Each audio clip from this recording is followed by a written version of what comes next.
I live in South Central. This is South Central.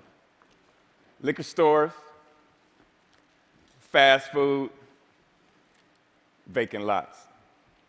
So the city planners, they get together and they figure they're going to change the name South Central to make it represent something else. So they change it to South Los Angeles. Like this is going to fix what's really going wrong in the city. This is South Los Angeles. Liquor stores, fast food, vacant lots. Just like 26.5 million other Americans, I live in a food desert. South Central Los Angeles, home of the drive-thru and the drive-by. Funny thing is, the drive-thrus are killing more people than the drive-by. People are dying from curable diseases in South Central Los Angeles. For instance, the obesity rate in my neighborhood is like 5 times higher than, say, Beverly Hills, which is like probably 8-10 miles away. I got tired of seeing this happening.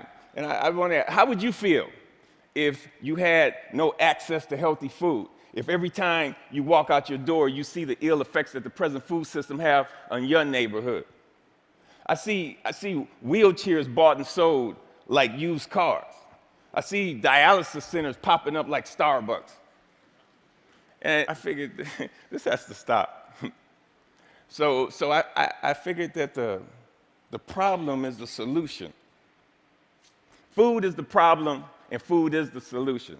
Plus, I got tired of driving 45 minutes round trip to get an apple that wasn't impregnated with pesticides. So what I did, I planted a food forest in front of my house. It's on a strip of land that we call a parkway. It's like 150 feet by like 10 feet. The thing is, it's owned by the city, but you have to maintain it. So I'm like, cool. I can do whatever the hell I want. Since it's my responsibility and I got to maintain it, and this is how I decided to maintain it.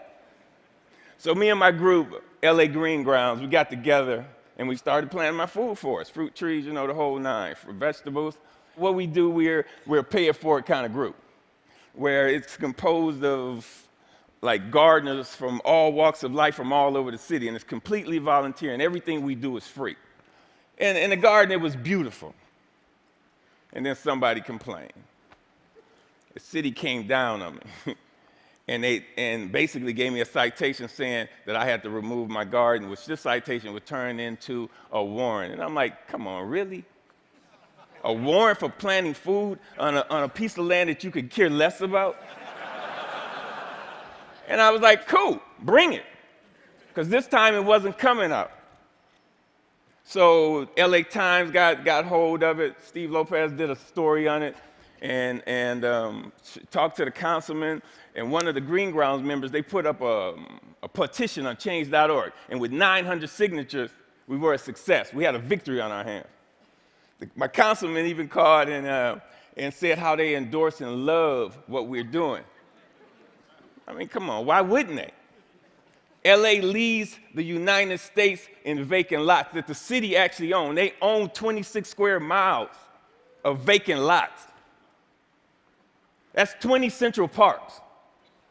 That's enough space to plant 725 million tomato plants. Why in the hell would they not okay this?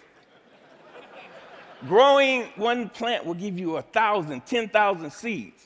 Okay. When $1 worth of green beans will give you like $75 worth of produce. It's my gospel. I'm telling people, grow your own food.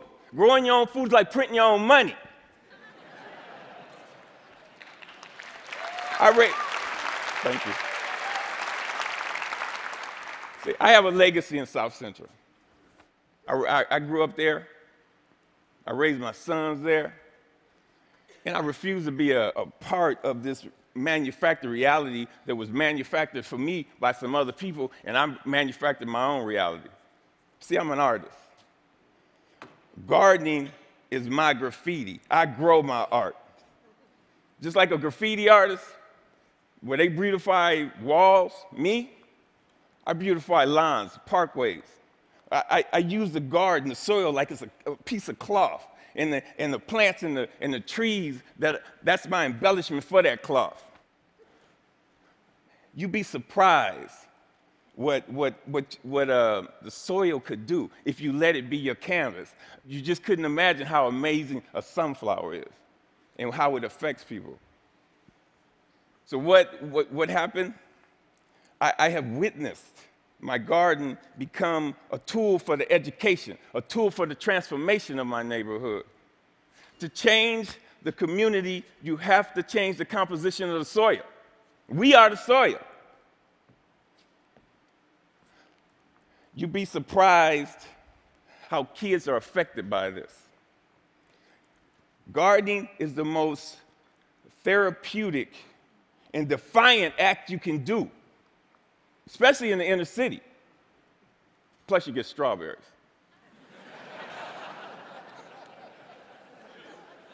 I remember this time, there was this mother and a daughter came. They were. It was like 10:30 at night, and they were in my yard.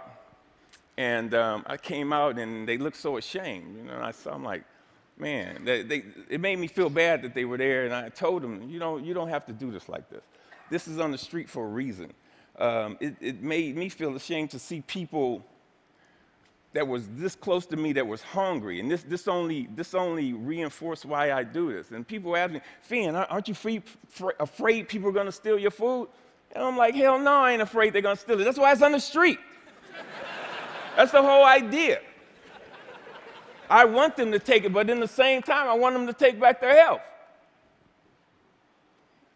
There's another time when I put a garden in this homeless shelter in downtown Los Angeles. The guys, they helped me unload the truck. It was cool. They just shared the stories about how this affected them and how they used to plant with their mother and their grandmother. And it was just cool to see how this changed them if it was only for that one moment. So Green Grounds has gone on to plant maybe like 20 gardens.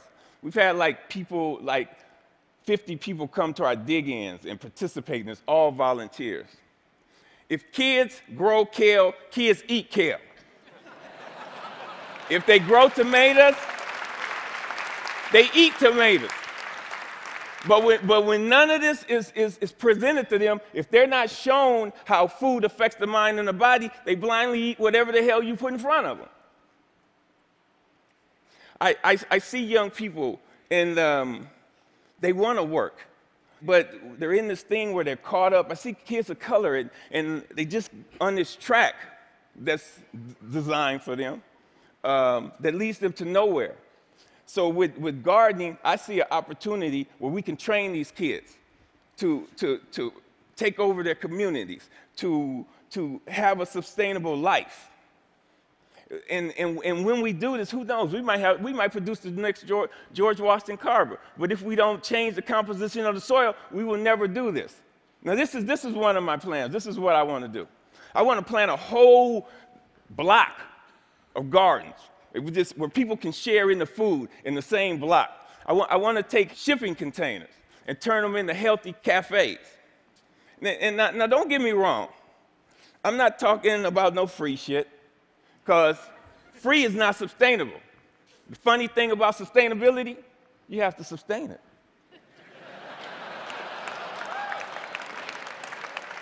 What I'm talking about is putting people to work and getting kids off the street and letting them know the joy, the pride, and the honor in growing your own food. Opening farmers markets.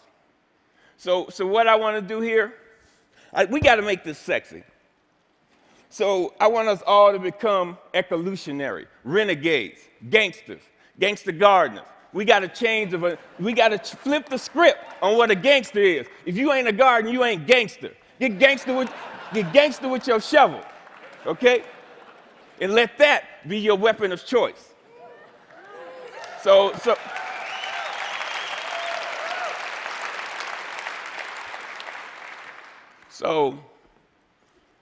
basically, if you want to meet with me,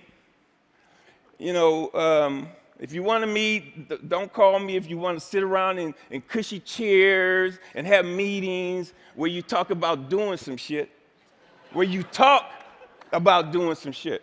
If you want to meet with me, come to the garden with your shovel so we can plant some shit. Peace. Thank you. Thank you. Thank you. Thank you.